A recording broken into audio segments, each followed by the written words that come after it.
富爸爸穷爸爸这本书在全球畅销了20几年，卖出了超过4000万本，到现在都还常常的占据排行榜。很多人盛赞它是一本能够让人豁然开朗的理财圣经，但也有很多人大骂它，害很多人倾家荡产，非常的可怕。所以这本书到底是写了些什么呢？今天就让我们一起来聊聊富爸爸穷爸爸吧。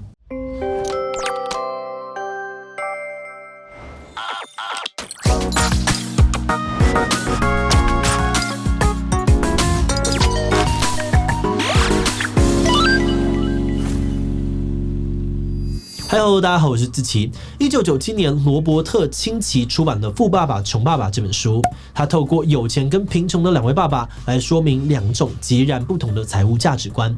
富爸爸是作者好朋友的爸爸这位爸爸呢，虽然国中就辍学，但不断的学习财务的知识还有经商，最后变得非常的有钱。而至于穷爸爸呢，则是作者自己的亲生爸爸，他受到非常良好的教育，拿到博士学位，后来成为了一名老师，最后当上政府官员。严格来说并不穷，可是他们家还是常常烦恼钱的问题。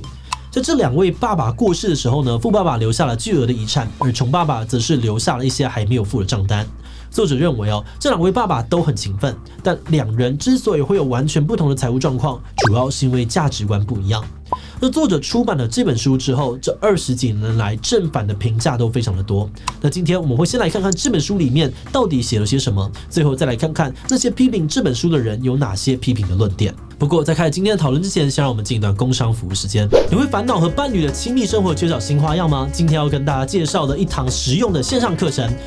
我怕念名字会被黄标，大家请看图。有讲师义无梗塞带你解锁坏坏的新玩法。课程有3个独立的单元：捆绑、身份扮演还有拍打，让你体验格雷50道阴影里面的快乐互动，但也不必担心口味太重，因为这堂课是入门的入门。重点呢是让本来的亲密生活多增加一些特殊的互动，并确保安全不受伤，让双方都舒适享受。把握7月限时优惠，3个单元呢都有6-7折早鸟价，还加码买2送1大优惠。只要购买捆绑跟身份扮演课程，即可以免费换拍打课程超划算。现在就点击资讯栏，掌握增进热情的新方法吧。首先作者认为富爸爸第一个不同的地方是有钱人不为钱工作。大家听了可能觉得很干话，有钱当然不用为钱工作啊。不过作者的意思是呢，两位爸爸赚钱的方式不一样。穷爸爸会为了钱去找一份工作，而富爸爸呢，只是想办法自己创造出金钱。小时候，作者问这两位爸爸要怎么样才能够赚到钱。穷爸爸跟他说，你要努力读书，是能够在大公司找到稳定有保障的工作。可是富爸爸却告诉他，你不该有必须靠雇主给你薪水才能够生活的想法，应该要想办法自己赚到钱。当时呢，这位富爸爸还刻意的聘请年幼的作者清崎去他的杂货店打工，但却不给他薪水，希望能够激发他的想象力，靠自己找到赚钱的机会。在杂货店的日子里面呢，作者观察到店里面每个月都有一些卖不完的漫画要销毁，于是呢，他就去要来这些漫画放在自家地下室，然后开放给邻居小孩来看，再跟他们收入场费，还聘请了自己的妹妹当柜台。这是作者第一次靠自己赚到钱，不但呢不用靠老板给的薪水，而且就算人不在现场也有收入。于是作者渐渐了解比起去找工作赚钱这条路，富爸爸更重视对于赚钱的想象力，最好呢能够自己找出赚钱的机会，进一步的做到让钱为自己工作，就像是作者的小小漫画馆一样。但是话说回来难道穷爸爸的想法不对吗？很多人的确就是因为努力念书，进了好公司，然后获得高收入的关于这一点呢，作者认为赚得多不一定就等于有钱，关键是能够留住多少。所以第二个价值观的差异呢，就在于现金流。现金流简单讲就是钱从哪里来又到哪里去，而从这里面呢，可以看出一个人用钱的习惯。穷爸爸虽然收入还不错，但却是月光族，他每天的愿望呢，都是想要加薪，或者干脆中个乐透，这样就不用再烦恼钱了。但富爸爸认为，提升收入也不代表就会变有钱，真正的关键是怎么运用手上的钱。举个例子这是穷爸爸的现金流，可以看到呢，工作收入进来之后，就先处理日常的支出还有负债、缴房贷、车贷、信用卡之后，钱差不多就没有了，等下个月领薪水就再重演一遍。作者认为如果现金流是长这个样子，那收入再高也没有用，因为很容易变成赚得多花得多，最后还是付不起来。而富爸爸的现金流呢，就是靠着资产带来收入，这些收入可以应付支出跟负债，那剩下的呢就继续买进资产。这样子一来呢，每个月因为资产带来的收入就会越来越多，形成正向循环。乍听之下，两个好像没有差很多，不是都要应付支出，都要买东西吗？作者认为这边的关键是，穷爸爸对于资产还有负债的定义呢，完全就搞错了。对于穷爸爸来说，不管会计上面对于资产跟负债的定义是什么，它的定义就只有一项：能不能够把钱装到口袋里。能为自己赚到钱的就是资产，其他的都叫做负债。比方说呢，会产生股息的股票，可以收租的房地产，智慧财产权带来的版税之类的，都算是资产。但像是车啊、房子这种你要花钱买但无法给自己带来持续收入的东西，富爸爸就觉得是负债。那当然很一般人呢，通常会觉得车子啊、房子或者奢侈品之类的东西价格都很高啊，而且有的时候还会增值，所以应该算资产吧。不过呢，作者就分享小的时候曾经因为家里住的房子跟穷爸爸吵过一架。穷爸爸认为房子是我们家最大的资产，但作者却觉得拥有这间房子，不管是维修呢，还是要缴税，都要花掉超多钱吧。那假如爸爸有天失业的话，这些房子的支出就会变成重担，再加上当时的房价也不稳定，卖掉也可能赔钱，所以不能够算是资产，应该要说是负债。所以作者认为呢，穷爸爸之所以无法累积财产，就是因为他总是把钱都花在负债上面，没有去购买会带来现金流的资产。那这边有些人可能又会接着问说，如果我们现在就像穷爸爸那样子，每个月固定要支出的都已经那么多了，那还要怎么样挤出钱来买资产呢？关于这点，作者回答，那你就先买资产啊。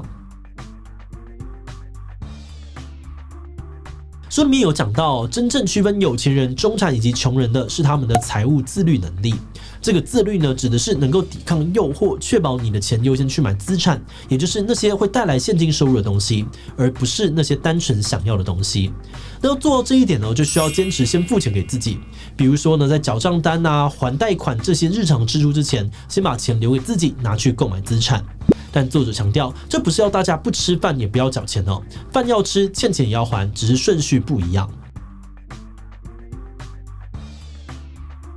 按照穷爸爸的做法呢，拿到收入之后，因为东缴西缴，最后剩下给自己就没有多少了，所以无法累积资产。而富爸爸呢，只是先把钱给自己买资产，剩下来的才用来支出跟缴费。这两者差别在于，穷爸爸剩下一点点钱的时候，顶多抱怨一下，不太会有什么压力。但富爸爸因为已经把钱先拿去买资产了，到时候如果真的缴不出费用，还不出贷款，可能就会被停水、停电，甚至是讨债。而在这个压力之下，他就能够逼自己提升收入，想办法赚更多的钱。所以作者认为如果能够养成坚持先付钱给自己的习惯，久而久之，财富自然就会累积。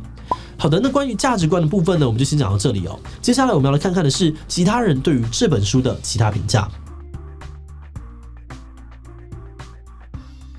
关于这本书的争议呢，我们以下主要从书中的论点、还有价值观以及作者本人3个方向来谈。首先是论点的部分，很多人批评这本书最危险的地方就是不断的鼓励大家要勇敢的创业跟投资，但是却没有讲到要怎么评估风险，这是一件很危险的事情。有日本律师就提到，自己工作上面呢，常常需要帮客户处理破产之后的问题，就发现很多破产的人都是看过富爸爸穷爸爸，手上呢有钱就拿去投资，一天到晚想着财务自由，但最后破产了。而接着呢，很多人批评这本书作者刻意把人简化成2种对立的标签。比如说，作者在捧富爸爸的时候呢，还批评自己的亲生爸爸只因为自己的爸爸不够有钱。但如果这个社会每个人都只追求财富，靠着房地产投资，那很多事情就会无法运作。而且为了宣传富爸爸的价值观呢，作者还贬低了上班的价值，好像认真读书，靠着领薪水过生活就是错的。但根据大部分的研究统计，一个人的教育程度通常都会跟他的收入成正比。而作者写法呢，很容易会让人忽视教育的重要性，忽视风险，一股脑的想要投资。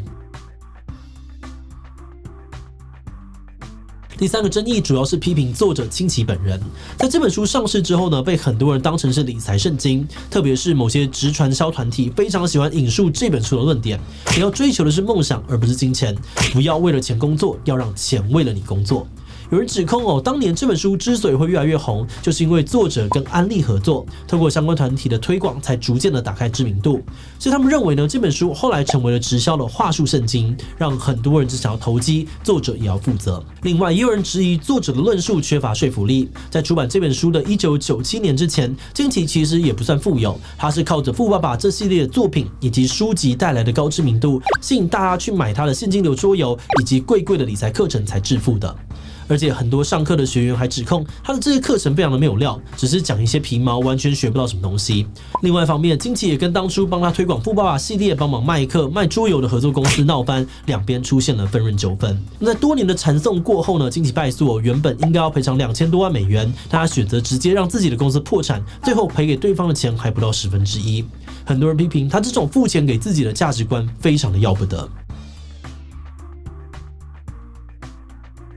看完了刚刚的讨论之后，不知道大家对于这本书有什么评价呢？我们自己第一次在看这本书的时候呢，确实被书里面很多论点深深吸引，也受到了很多的启发。比如说现金流的概念就是一个很重要的提醒，而拓展赚钱的想象力也确实是很多创业家之所以能够成功的关键之一。但就像很多批评所提到的，虽然这本书呢非常会讲故事可是表达的方式确实很容易让人低估风险，甚至发生严重的财务危机。那当然，读者看完一本书之后呢，会有什么样的感觉，会有哪些行为，不一定都是作者个人的责任。有些人看完之后选择原地辍学，跑去直接创业；有些人呢可能继续工作，但开始练习审视手上的现金流，学习更多的投资知识。所以我认为大家或许可以试着用参考的角度来接触这本书的价值观。如果感觉被启发，想要投资、想要创业，也记得量力而为，多多的评估风险，并寻求更多可靠的资源。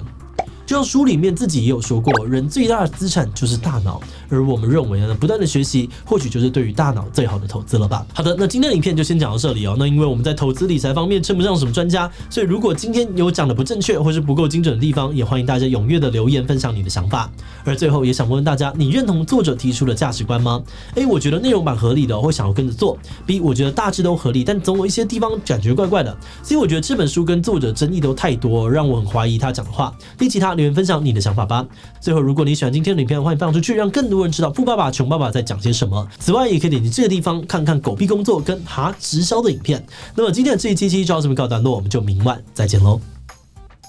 Hello， 大家好，我是陈立，我是贺龙，大家好，这是皮亚哥，欢迎收看《超人少年》，我是吴子，我是志奇，我是徐波。哈密 Video Cat 网红馆发烧强片14天抢先看，独家喜剧大片会员无限看。Look at me，